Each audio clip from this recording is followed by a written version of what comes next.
Hi guys, thank you for stopping by to share with Julie today. I hope you're having a fantabulous day today.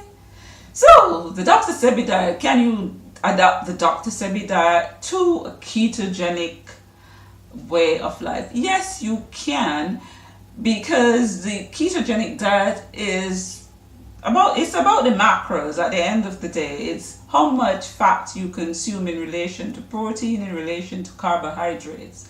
And for that diet, there's a belief that you should have high fat. So the diet should include at least 80% fats and about 5% carbohydrates and around about 15% protein.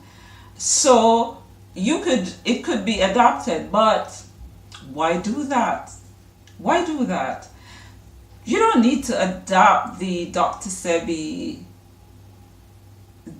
nutritional guide, even though you have the ingredients, you have the food items on the list that you could use to adapt to a ketogenic lifestyle. You don't need to do that. That's not what Dr. Sebi intended, because Dr. Sebi is all about alkalinity. Dr. Sebi is all about raising the level of alkalinity through the food we eat, through the herbs. And a ketogenic lifestyle does not do that. It does not do that. And I know that it's becoming really, a big movement now.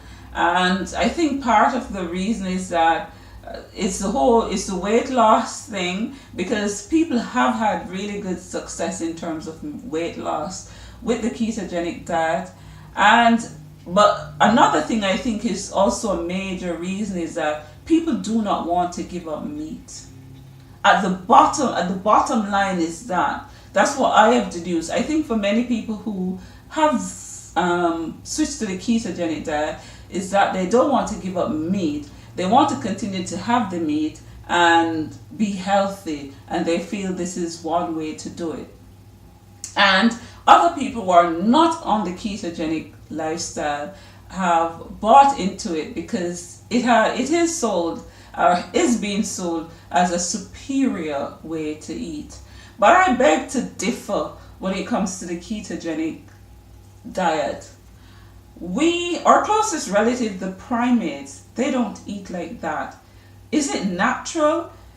If you're in the jungle, is it natural that you're going to seek out fats to eat when there's a beautiful mango on the tree? I don't think so. Would it be natural that you're going to eat, you've got all these lovely fruits around you, and even, maybe some flowers and, some leafy greens, and you're going to seek out only the fats? No, the first thing is that the fats in the way it is consumed, you wouldn't find. And even the nuts as a source of fat, let me tell you, I grew up in a yard where we had an almond tree, and getting one almond nut was work. Because as kids, I remember we used to, when we eat the flesh off the almond, we would usually put the almonds out in the sun to dry. We would put them on rock stones or stones and put them out there to dry. And they would take a while to dry. And then we would get stones, and then we would break and sit and eat. And that was a lot of work. We did not eat a handful of nuts, because for each one we had to break and take out the nuts and eat it. So even in the natural sense, we would not have that much nuts and seeds. Would you choose seeds to eat over mango? You wouldn't. Well, some people might not love mango, but the fruit kingdom, there are so many fruits. But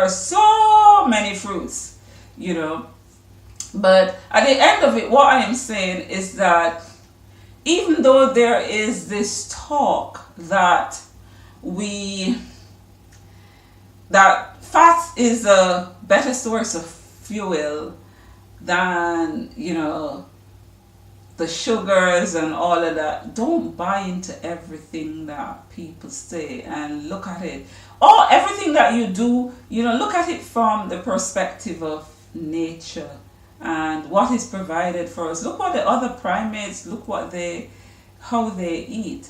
I am not saying ketosis in and of itself is not bad, because the body normally goes in a state of ketosis. If you have fasted for longer periods, you would have experienced when the body goes into ketosis, you would have experienced that. And the body normally goes into ketosis when we have stopped eating, we have stopped taking in the carbohydrates, and the body now switched to burning fats for fuel. But notice, the body doesn't normally do that.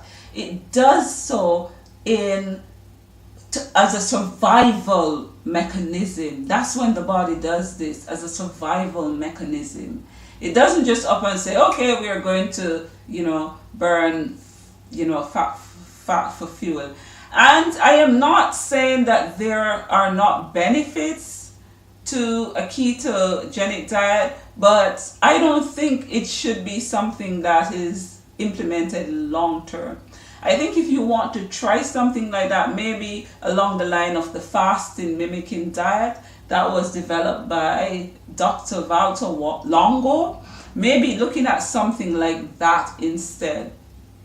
But I think and also the weight loss, that's also, I think I mentioned that people use the ketogenic diet for. And there's this, and the epilepsy, it has been used successfully for epilepsy and for children with epilepsy. But why manage epilepsy when your plant-based diet and herbs can cure epilepsy? Don't manage it. The herbs along with your plant-based diet can cure epilepsy. So a lot of the things that people are trying to manage with the ketogenic diet can be cured with a plant-based diet, and adding your herbs to that. So I don't think it's necessary to adopt even though you can, I don't think it's necessary to adopt the Dr. Sebi'S